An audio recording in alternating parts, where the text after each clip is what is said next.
Vous écoutez Bookonomicon, le podcast de vos prochaines lectures. Bonjour et bienvenue, je suis Amandine, libraire spécialisée en sciences humaines et en développement personnel.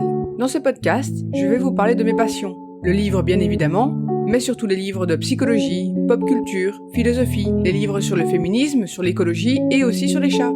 Venez, je vous emmène.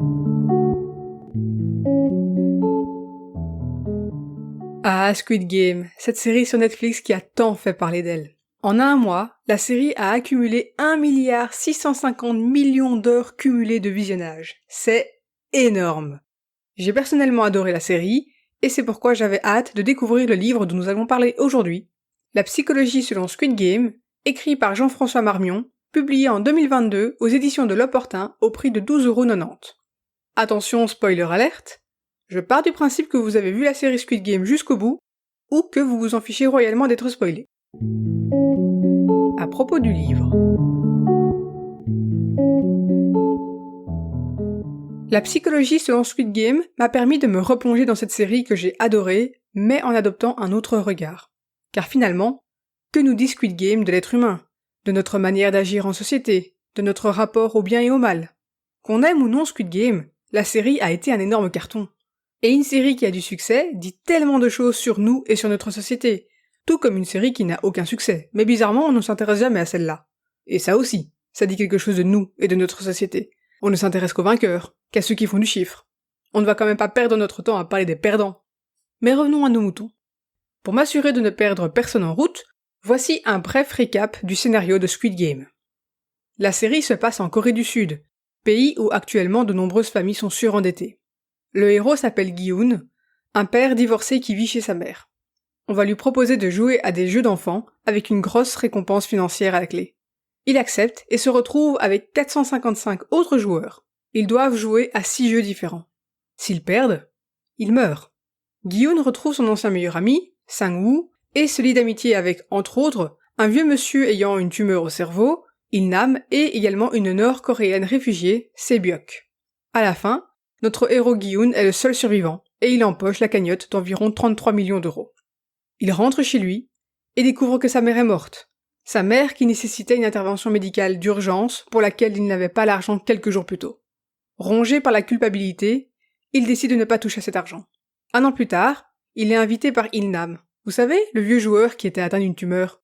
En fait, il est toujours en vie. Et là, Gi-Hoon découvre qu'Il-nam est à l'origine des Squid Games qui ont lieu chaque année dans le monde. C'était juste un riche qui s'ennuyait, le but était de se divertir, lui et ses amis riches.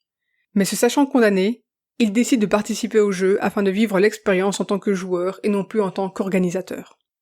J'ai omis plein de détails de subtilité tout simplement pour pouvoir entrer dans le vif du sujet. Donc, que nous dit la psychologie selon Squid Game? Jean-François Marmion s'est beaucoup intéressé aux dynamiques des personnages. Entre l'ennui des riches, la soumission à l'autorité, les questions de morale ou les dynamiques de groupe, il y a des choses à dire. Mais dans cet épisode, je ne vais parler que de ce que j'ai trouvé le plus marquant, donc ce que je retiens du livre et de ma réflexion qui en a suivi. Jean-François Marmion évoque à un moment la notion de dette financière et de dette morale. Je vais reprendre ce qu'il dit et pousser le raisonnement encore plus loin. Les joueurs sont bien évidemment appâtés par l'argent. Tous surendettés, ils sont d'une vulnérabilité extrême. Ils ont probablement déjà eu tous recours à des stratagèmes douteux pour arriver à joindre les deux bouts.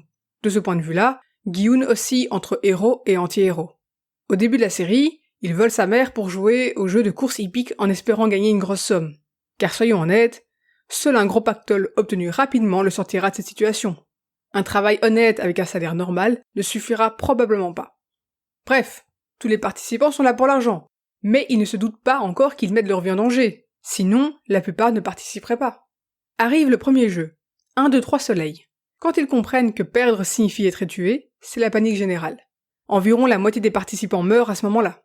À la fin du jeu, les participants invoquent une des clauses du règlement, stipulant que si la majorité vote pour l'abandon, les jeux seront annulés.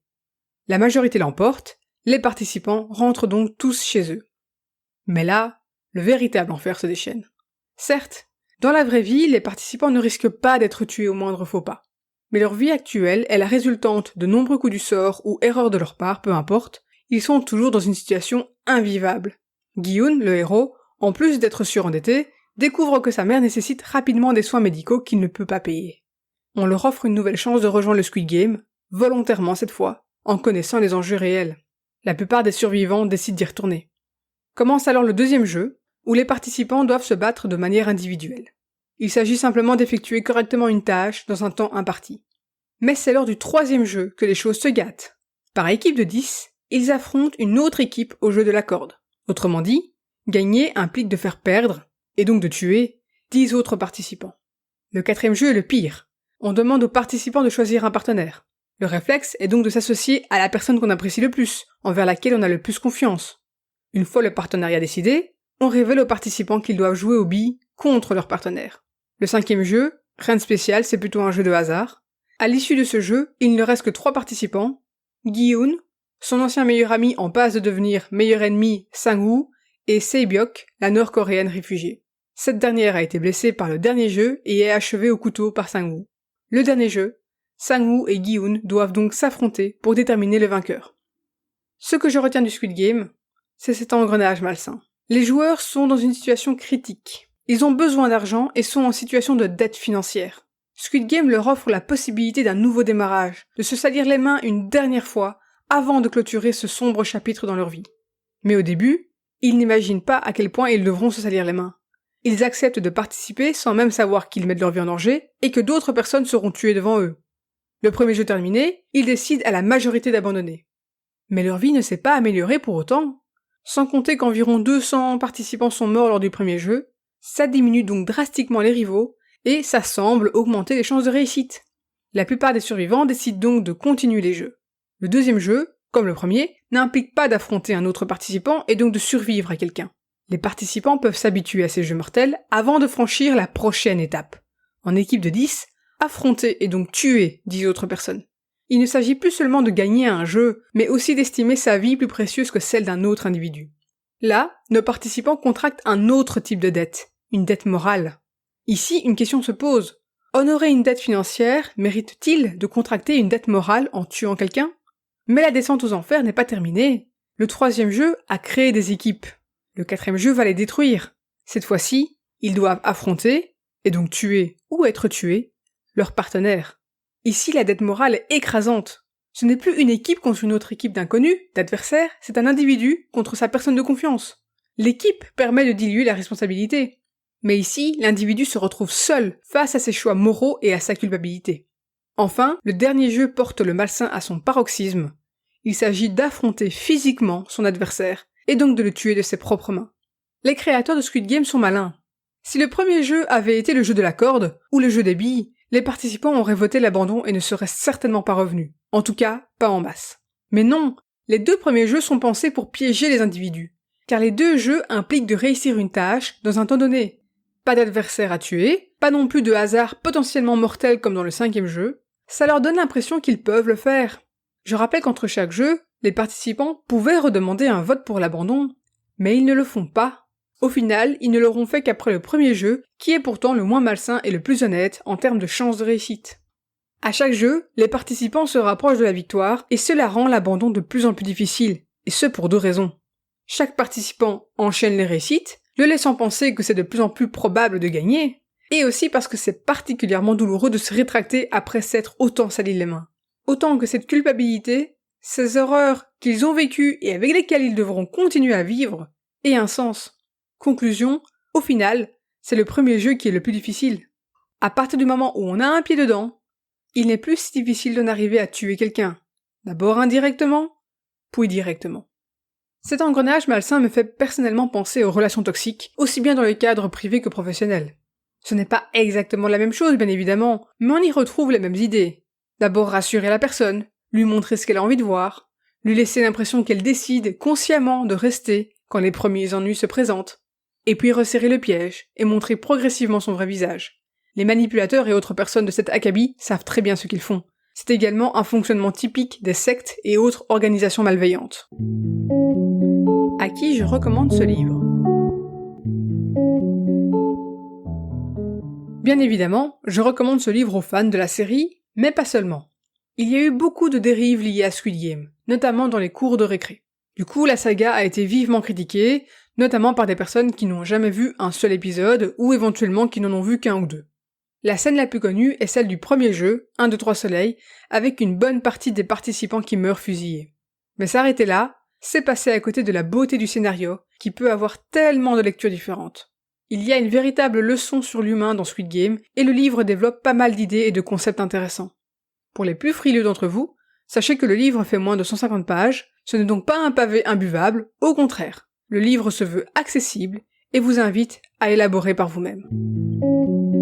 À propos de l'auteur. Jean-François Marmion est psychologue et également conologue à ses heures perdues. Car apparemment, la connerie, ça le connaît. Il s'est fait connaître il y a plusieurs années grâce à certains livres rédigés sous sa direction. Je parle des livres Psychologie de la connerie et Histoire universelle de la connerie. Je n'ai pas encore eu le plaisir de les lire, mais à ce qu'il paraît, ils sont terribles. Jean-François Marmion a néanmoins décidé de s'intéresser à autre chose que la connerie, question de santé mentale je présume, et pour mon plus grand plaisir, il a l'air d'avoir de bon goût. Il vient de publier 2 livres de psychologie sur la pop culture, la psychologie selon Squid Game, dont je viens de parler, et la psychologie selon Star Wars. Il a apparemment d'autres projets en cours et je suis impatiente de les découvrir. À propos de l'éditeur. L'Opportun est un éditeur qui publie régulièrement des livres depuis une dizaine d'années. Ils ne font aucune fiction, ils n'éditent que des livres de développement personnel, des témoignages, de l'humour, des livres d'histoire, etc. L'Opportun, pour moi, c'est un peu comme une mousse au chocolat. C'est un petit plaisir coupable, ça se déguste rapidement mais passionnément. Tout simplement car L'Opportun publie beaucoup de livres sur la pop culture. Entre Star Wars, Batman, Naruto, Hannibal Lecter, Friends, Lovecraft, Spider-Man, Harry Potter ou encore Kaamelott, il y a de quoi devenir dingue. D'ailleurs, souvent, quand je regarde les titres apparaître, je m'extasie toute seule devant mon ordinateur. Mes collègues, au début, étaient inquiets pour moi. Maintenant, ils sont blasés. À noter également que L'Opportun publie généralement de petits livres, qui font rarement plus de 200 pages et qui tournent bien souvent aux alentours de 13 €. Bref, que du bonheur. Pourquoi parler de ce livre ? La série Squid Game m'a profondément marqué et m'a beaucoup fait réfléchir. De manière générale, j'adore les fictions de type Battle Royale, ces fictions où les personnages doivent s'entretuer et où il n'en restera qu'un, comme Hunger Games, Alice in Borderland, Mirai Nikki, Battle Royale bien évidemment. Mais ce qui m'a marqué dans Squid Game, c'est le moment où ils abandonnent les jeux. Le retour à la réalité est impitoyable. Ces gens n'ont aucun avenir en fait. Ils sont coincés dans une vie où ils ont grillé tout espoir de rédemption. Face à cette misère, j'étais profondément mal à l'aise. J'avais hâte qu'ils retournent dans les jeux, car là au moins les règles sont claires et équitables. Ils y ont une dernière chance de redresser la barre. Finalement, le véritable enfer, c'est leur quotidien, pas les jeux. Mon malaise n'a pas duré, car peu de temps après, ils sont effectivement retournés dans les jeux. Mais ça m'a rappelé le film Joker, sorti en 2019, avec comme acteur principal Joaquin Phoenix. J'étais allé le voir au cinéma avec mon compagnon, et en quittant la salle, on était d'accord. Ce film était splendide. Mais nous ne voulions plus jamais le revoir. Car la situation dépeinte était trop réaliste, trop proche de nous. Les autres œuvres de type Battle Royale que j'ai mentionnées ont ceci en commun que ce n'est pas réaliste. Que la société dans laquelle ils vivent est totalement différente ou voire même est complètement de la fiction. Squid Game, en revanche, est beaucoup trop réaliste. Et c'est peut-être bien pour ça que c'est un chef-d'œuvre. Ce livre a titillé votre intérêt ? Vous trouverez toutes les références dans le descriptif pour aller le dénicher en bibliothèque ou en librairie.